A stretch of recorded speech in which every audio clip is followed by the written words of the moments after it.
피아니스트가 안 나오는데 절로 한번 싹 가야 되겠어. 저쪽에서 움직여봐. 이제 피아니스트.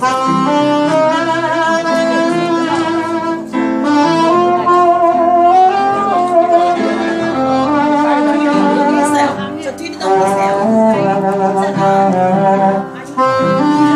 상자가 여기 없어서 됐어. 뒤로 넘겨.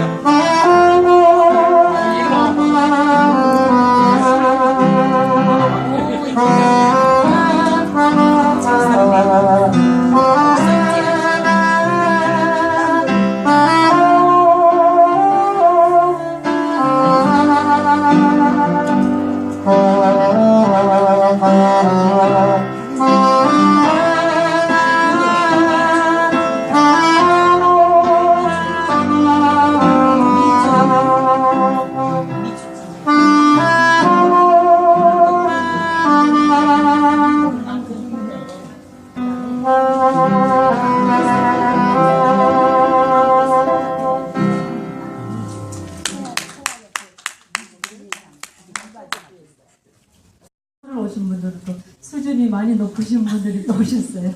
그래서 저희 저번 달에는 우리가 그 8.15 강복절 문화축제를 했고 이제 오늘은 미술 강좌를 했습니다. 방금 우리 식사 시간에 우리 함세영 교수님하고 줄리박 그 오케스트라 그 단장님이 연주를 해주셔서 감사합니다. 박수 좀 부탁합니다. 박수.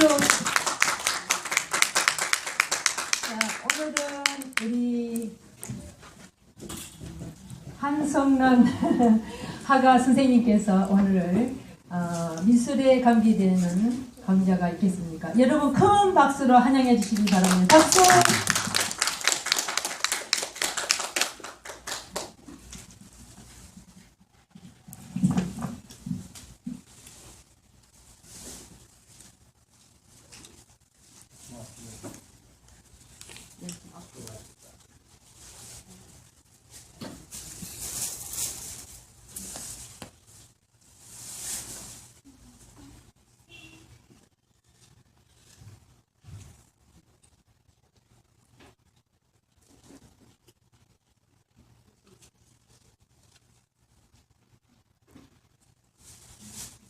열었는데.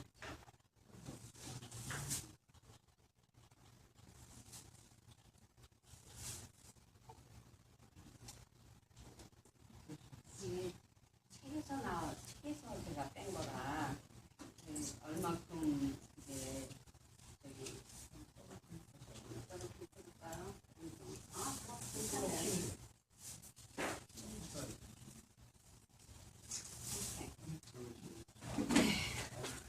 네, 안녕하세요. 제 목소리 들리세요? 네. 저 뒷분도 들리세요? 안녕하세요. 저는 사실은 화가예요.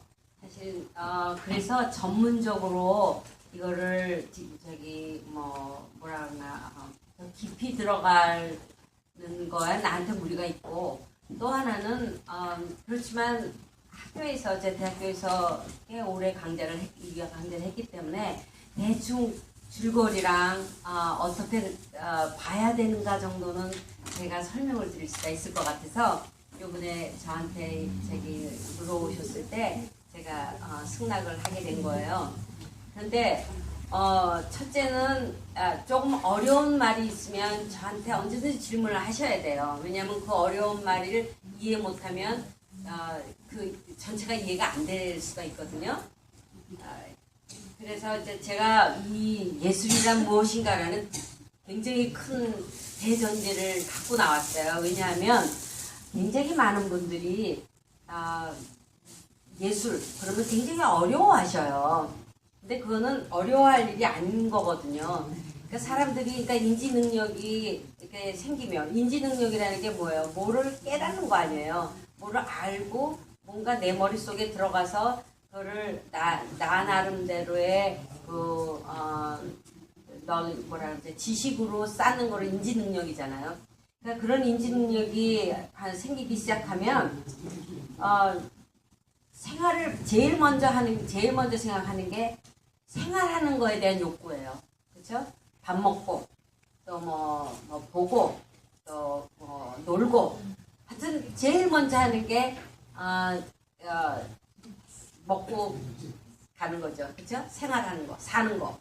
근데 그것이 어느 정도 지나게 되면 뭐를 생각하게 돼요. 내가 한 일에 대해서. 그렇죠? 내가 한 일에 대해서, 내가 가지고 있는 상황에 대해서, 내가 가지고 있는 조건에 대해서, 나랑 상대하고 있는 사람에 대해서 모든 것을 생각을 하게 된다고요. 그러면 어떤 사람이 슬피 울어? 그러면 옆에 있는 사람은 안 슬퍼요? 같이 슬프죠.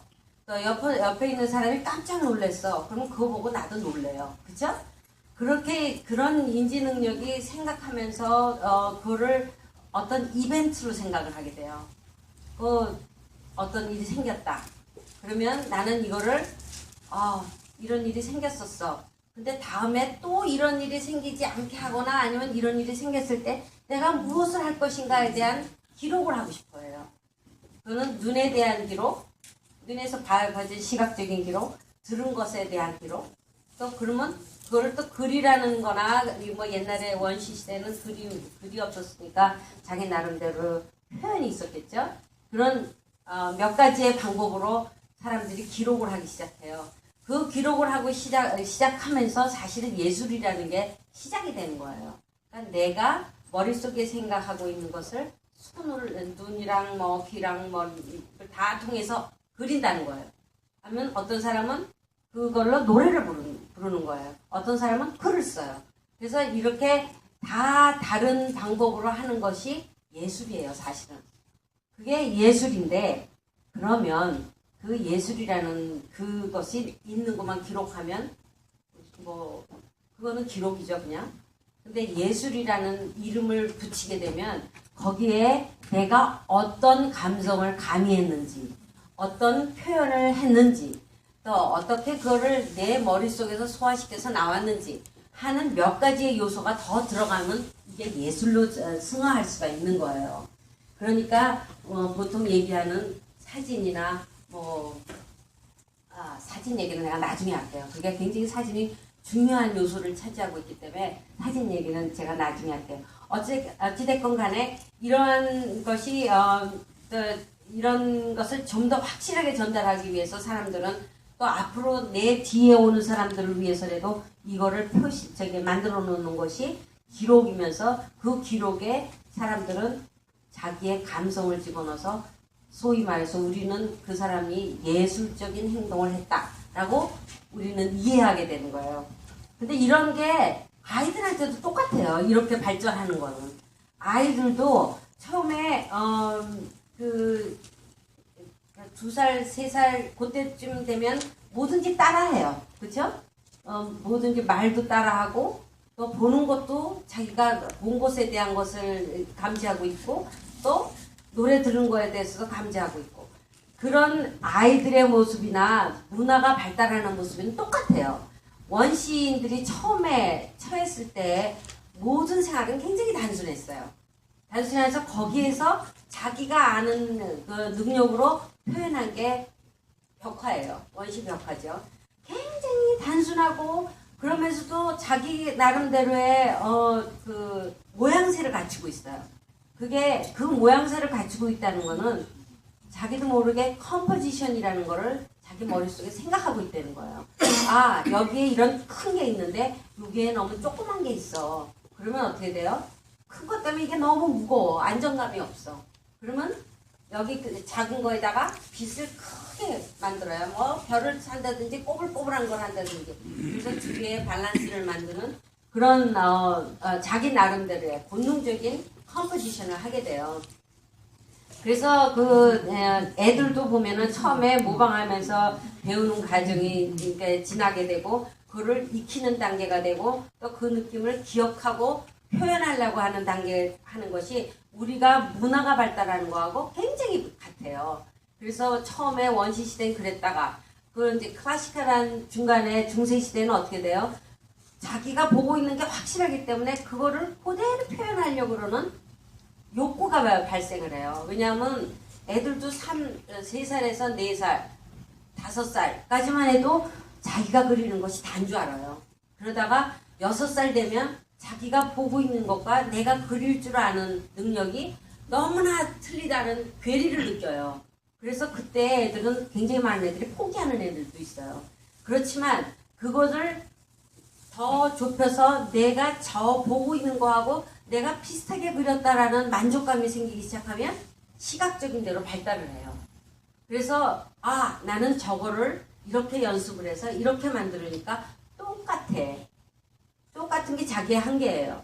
그죠? 애들이 내가 자기가 생각하고 만들어내는 것이 내가 보고 인지하고 있는 것과 똑같아 하는 것이 걔네들의 한계거든요.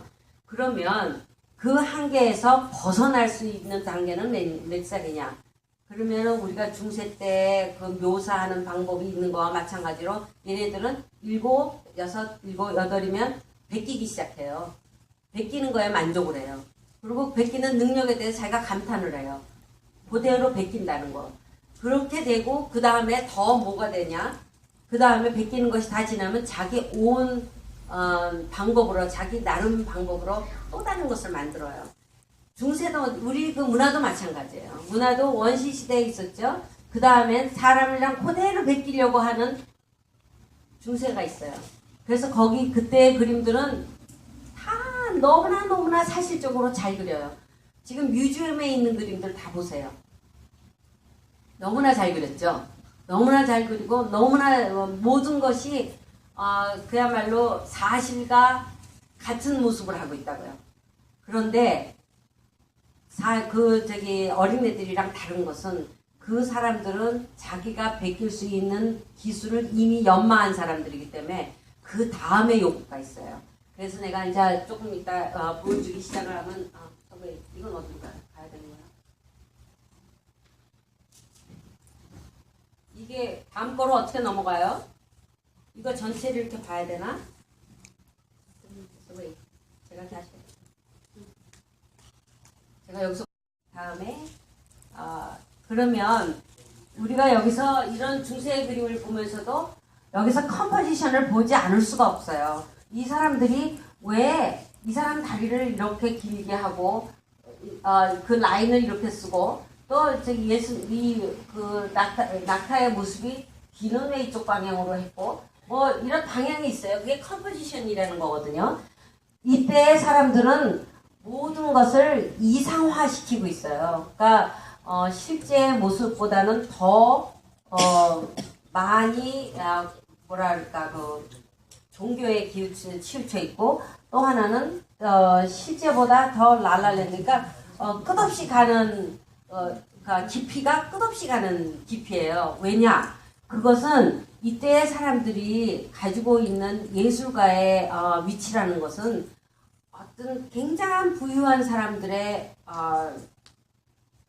그 사람들의 목적이나 그 사람들의 만족을 주기 위해서 그 사람들을 서브하는 사람들이었어요. 그러니까 예술가는 내 나름대로의 그림을 내가 그 창조해서 뭐를 그리기보다는 종교를 위한 그림이 첫 번째 있었고요. 두 번째는 그 사람들을 만족시키는 그림, 초상화가 많았어요.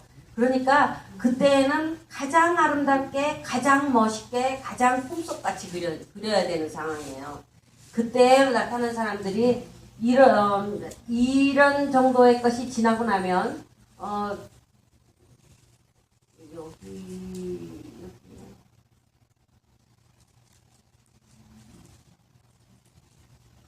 존 버미루 같은 사람이 나오고 또 버미루 같은 사람도 이제 내가 흑백을 얘기하기 위해서 이거를 한 거예요. 사실은 그 서양 미술사 같이 얘기는 제가 안 하려고 그랬어요. 그렇죠? 이거는 또 어떤 깊이를 이야기하기 위해서 이런 그림들을 그려요. 그러니까 평면이라는 것, 평면이라는 것을 평면으로 보여주는 게 아니라 평면은 내가 끝없이 깊은 관계, 그러니까 깊은 그림을 그려야 된다는 생각들이 항상 있는 사람들의 그림이에요. 중세 쪽의 그림들은. 그리고 그림이 요런 건 다 스트럭처를 얘기를 하려고 제가 이거를 다 해놨는데 한 번씩 다시 보세요. 나중에 이제 스트럭처를 얘기할 때 제가 보여드릴게요. 이런 그림조차도 뒤를 보세요. 뒤를 보면 한없이 멀리 가 있어요. 한없이 멀리 뒤로 가서 요 앞에 것을 강조하는 거죠. 그리고 또 하나, 이런 것도 다 스트럭처를 얘기하는 건데, 이때만 해도 18세기에서 19세기로 살짝 넘어오기 직전이에요. 그러면은 사람들의 모습이 뭐가 되냐? 일상, 종교의 랄랄랜드라 그래요. 그걸 갖다 종교의 종교화를 그리는 많이 그렸던 것이 우리 일상에 있는 사람 있는데 관심을 두기 시작하게 되는 거거든요. 그게 조금 더 있으면은 19세기로 넘어가면서는 이제 내 중심이 되는 거예요. 하나님 중심이 아니고 소위 말해서 그 유명한 메디치 가문이나 뭐 돈 있는 사람의 주가 아니고 또 그 바이블에서 나오는 모든 스토리의 주가 아니고 나는 뭐냐? 라는 게 나올 때가 이제 19세기 넘어가는 거거든요.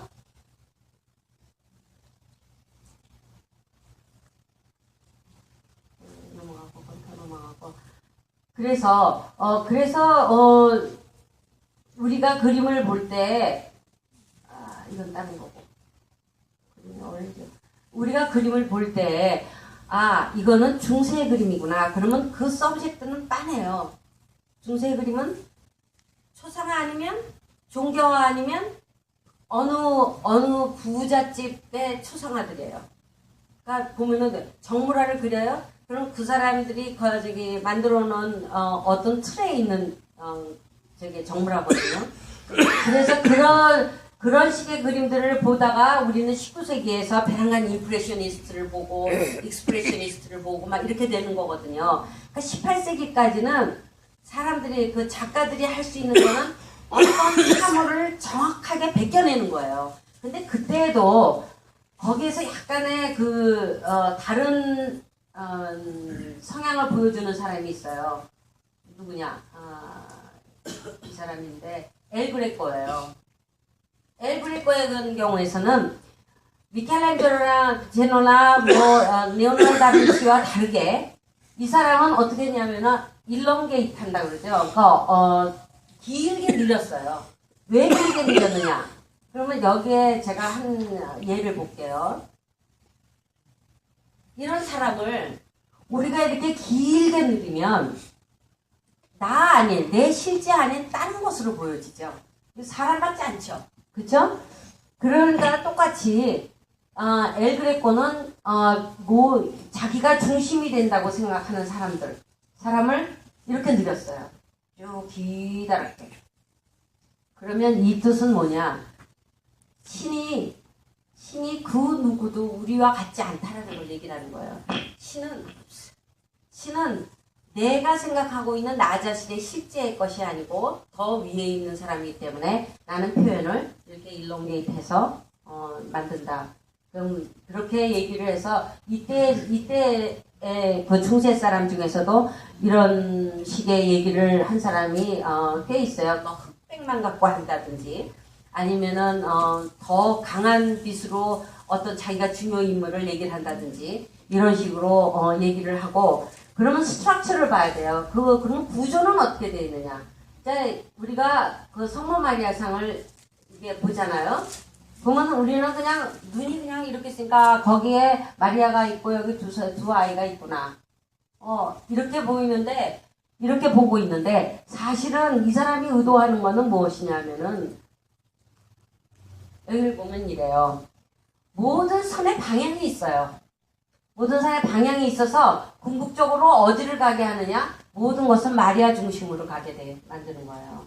그러니까 아주 작은 이런 거 하나조차도 이런 작대기 하나조차도 그 사람들이 거기다 집어넣었을 때는 그냥 아무렇게나 집어넣은 게 아니라는 얘기예요. 그래서 이런 문제가 또 어디에 있냐면 레오나르도 다빈치의 라스트 서퍼에도 있어요. 이게 이렇게 돼 있죠? 우리는 보면서 거기 쭈루룩 앉아서 다들 마지막 디너를 하는구나 라고 생각하지만 나도 모르게 눈은 어디로 가요? 예수님한테 가요. 그러면 왜 예수님한테 가게 되느냐?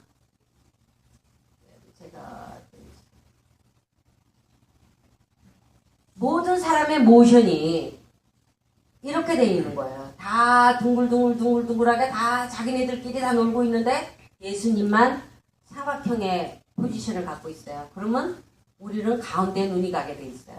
그렇죠? 이게 또 어떻게 또 중요한 얘기를 하냐면 이런 문제가 있어요. 여기에 프로스펙트라는 게 있죠. 그 원근이라는 거 있죠. 우리가 아키텍을 할 때 보면은 청사지 쭉 들어가게 하고 집을 크게 보이게 하게 하는 게 있죠. 그와 마찬가지로 모든 이 선들이 어디로 들어가 있느냐? 예수님 얼굴로 가 있는 거예요. 그러니까 이때 사람들이 세부 묘사를 하고 정밀 묘사를 하고 해도 주제가 달라요. 지금의 정밀 묘사랑 지금 리얼리즘이랑 지금의 슈퍼 리얼리즘이랑 이런 거하고 다른 거는 이 사람들은 주제가 다르고 하는 방법이 달라요. 그래서 결국은 하나님 종교화의 극을 이루게 되는 것이 이제 중세의 그림이라는 거죠. 그러면 그 다음에 중세를 내가 조금 더 얘기하기 전에 무슨 얘기를 해야 되냐면 그림이라는 것을 우리가 여기까지 내가 임프레션을 조금 이따 할게요. 왜냐하면 그거는 또 다른 문제거든요. 그러면 여기까지 하기 전에 우리가 그림을 그릴 때 내 입장으로 그림을 그리는 사람 입장으로 보느냐 아니면 그림을 보는 사람의 입장을 보느냐 굉장히 그게 중요해요. 왜냐하면 여행을 가면 그 지방 거기에 지방에 대해서 우리가 좀 섭렵을 하고 가면 거기에 있는 아키텍도 재밌고 거기 한 사람들이 막 주는 음식도 재밌고 입고 다니는 것도 재밌고 뭔가 달라요. 그런데 그냥 가서 내가 이태리에 왔어. 이태리야 여기는 똑같아요. 집 있고 사람 있고 땅 있고 그죠? 하늘 있고 나무 있고 다 똑같아요. 그렇죠? 그렇게 생각하면 그림이라는 거는 그렇게 여행하는 거 똑같아요. 내가 그 그림에 대한 인포메이션이 있어야 그 그림을 즐길 수가 있어요. 그러면 우리가 아까 얘기했듯이 중세 그리면 주제가 뭐냐? 주제는 종교이고 누구를 그렸고 하지만 그 안에 스트럭처는 그렇게 돌아간다. 뭐가 중심인가를 우리도 모르는 사이에 유도를 하고 있다라는 거를 항상 엄두에 두고 그러면 뭐를 따라서 유도를 했느냐? 이 사람의 손이 이러고 있다. 왜 이 사람 손이 이러고 있어? 있는 이유가 있는 거예요. 그렇죠? 누구를 지켜들고 있다. 왜 있는가? 작대기가 하나 있다. 그 작대기가 왜 있는가? 어떤 밸런스를 주기 위해서 있는가? 아니면은 그 주제로 얘기를 하는 것을 강조하기 있는가? 어떤 그런 게 있거든요. 색도 똑같아요. 색도 막 잘 가다가 여기에 빨간색이 하나 딱 있어. 왜 빨간색이 있는지 모르겠어. 그러면 이 빨간색이 이 전체의 어지러운 거를 한데 묶어주는 건지 아니면 그 빨간색 때문에 그 주위에 있는 것이 뭐가 강조되는 건지. 아까 예수님 엘그레코에 예수님 보면은 예수님만 뭐가 되어 있어요? 빨간 로프를 하고 있어요. 그죠? 일롱게이트 시킨 것도 모자라서 거기에 빨간 로프를 딱 입고 계신단 말이에요. 그러면은 거기 그 뒤에 굉장히 복잡해요. 근데 아무도 그 뒤에 얼마나 복잡했는지 기억이 안 나죠? 빨간 그 색깔이랑 예수님의 기다란 모습으로 우리는 이미 눈 가리기가 된 거예요. 가장 강조가 된 거고 그 주위에 어떤 사람이 있는 거는 하나씩 채워서 들여다봐야지 보여요. 머릿속에 하나도 안 남아요.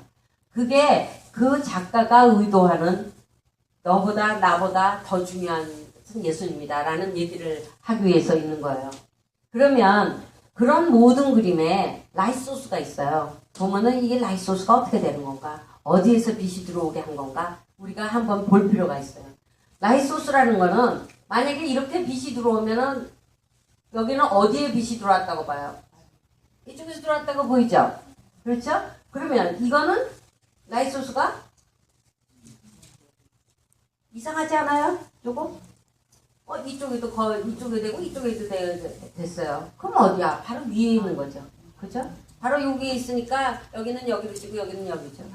어떤 사람은 라이트 소스를 하나만 쓰는 게 아니에요. 내가 강조하고 싶은 사람한테 딴 라이트 소스를 쓸 수도 있어요. 그렇기 때문에 그림을 들여다보면 여기 라이트 소스가 어떻게 되는 거야? 도대체 이 그림이 왜 여기가 이렇게 됐지? 그러면 다시 한번 볼 필요가 있는 거예요.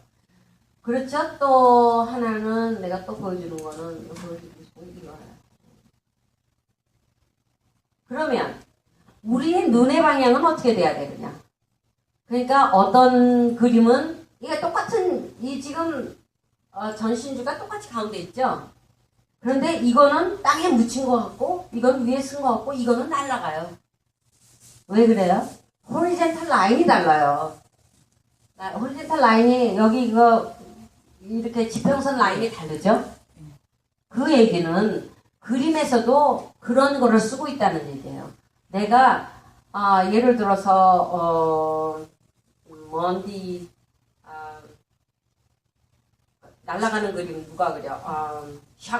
샤갈이 날아가는 그림 그려.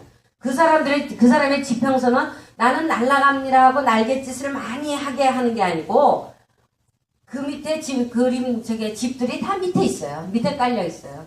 그러니까 이 사람은 저절로 날아가는 거죠. 그죠? 그런 식으로 프로스펙트가 다르다는 거죠. 또 뭐가 있냐면 이게 내가 차례대로 놨는데 왜 들어가면서 이렇게 여기저기 그냥 우리가 이런 단면을 볼 수가 있어요. 사람을 그린다. 사람이 거기 있는데 어떤 사람은 그러니까 이것도 이제 일종의 프로스펙트인데 내가 사람을 이렇게만 그릴 수가 없는 거예요. 어떤 면만 볼 수가 없는 거야. 잘라서 이렇게 보면 어떤 사람은 굉장히 큰 사람인데 이렇게 짧게 그려야 되는 상황이 있어요. 그죠? 내가 그 예를 하나를 들면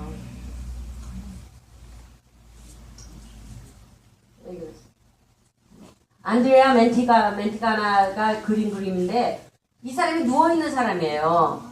누워있는 사람인데 이 누워있는 사람이 아주 짧은 그 난쟁이 같이 안 보이죠? 이 누워있는 사람은 어느 정도 키가 있고 어느 정도의 등치가 있는 사람으로 보이잖아요. 그렇죠? 근데 또 하나 보면은 이게 이제 이 사람은 그 18세기 사람이지만 여기에 에드가드 마네라는 사람 알죠? 마네의 그림에 이 사람도 같은 방향이죠. 같은 컨셉이에요. 단면이. 그렇죠? 그래서 여기서부터 여기의 길이는 굉장히 짧아 보이지만 우리 눈은 다 길게 볼 수 있는 만큼 단면을 비례를 잘 맞춰서 그리게 된다는 얘기죠. 그래서 우리가 굉장히 많은 사람들을 볼 때 그린 거를 볼 때 보면 이 사람의 각도가 어떤 단면으로 잘려져 있는가가 또 보여요. 왜냐하면은 이렇게 높은 사람, 이렇게 밑에 있는 사람, 이 사람들을 구성에 집어넣으면서 그 사람들이 전체가 다 이상한 사람이 아닌 괜찮은 사람으로 보이게 되는 게 이 단면의 효과라는 거예요. 그리고 그렇게 생각을 하면 데이빗상 데이빗상 아세요? 그 남자 이렇게 턱 서 있는 데이빗상을 높이 올려놔요. 항상. 왜 높이 올려놓느냐? 높이 올려놓을 게 이미 설정이 돼 있어서 높이 올려놨는데 그 사람을 땅에 내려다 놓으면 팔등신이 달라져요. 머리가 너무 커. 여기가 작아요. 왜냐하면 그 사람은 높이 올려져서 가기 때문에 이 사람은 조각을 하는 사람은 그 밑에 대부터 시작해서 그 사람의 머리 꼭대기까지의 비례를 계산을 해서 그 사람은 그걸 만든 거예요. 그러니까 만약에 우리가 똑같은 형태 8등신의 사람을 그 위에다 올려놓으면 그 사람은 한 10등신쯤으로 바뀌게 된다는 얘기예요. 그렇기 때문에 이상적인 형태가 아니라는 거죠. 그렇게 작가들은 생각을 한다는 얘기예요. 그걸 하면서 또 하나는 또 하나가 있는데 where is it? 오케이. 만약에 대충 그러니까 그 중세 그림의 모든 기본 스트럭처는